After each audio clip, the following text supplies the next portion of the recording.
అడవుల మధ్యలో ప్రపంచానికి తెలియని ఒక గిరిజన గ్రామం ఉంది. అది అల్లూరు సీతారామరాజు జిల్లా రొంపిచెర్ల పంచాయతీ పరిధిలోని గూడెం అనే ఒక గిరిజన గ్రామం ఉంది. గ్రామంలో సుమారు 17 గిరిజన కుటుంబాలు నివాసం ఉంటున్నాయి. ఎన్నో ఏళ్లగా ఆ గ్రామంలో విద్యుత్ దీపం వెలగలేదు. ఆ గ్రామస్తులు డిప్యూటీ సీఎం పవన్ కళ్యాణ్ గారిని కలిసి తమ బాధను వెళ్లబోసుకున్నారు.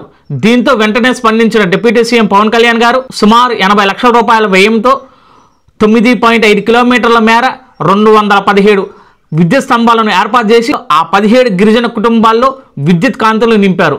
అలాగే ప్రతి కుటుంబానికి 5 బల్బులు, 1 స్టాండ్ ఫ్యాన్ను ఉచితంగా ఇచ్చారు. మరి పవన్ కళ్యాణ్ గారంటే ఒంటికాలతో లేచే వైసీపీ పార్టీ, అలాగే ఆ పార్టీ అనుసంధాన మీడియా ఇంతటి మంచి విషయాన్ని ఎన్నిసార్లు ప్రజలకు చూపించగలిగారు? మీ అధినేత జగన్మోహన్ రెడ్డి గారిని కాదని ధైర్యం చేసే సాహసం ఈ మీడియా సంస్థల దగ్గర ఉందా?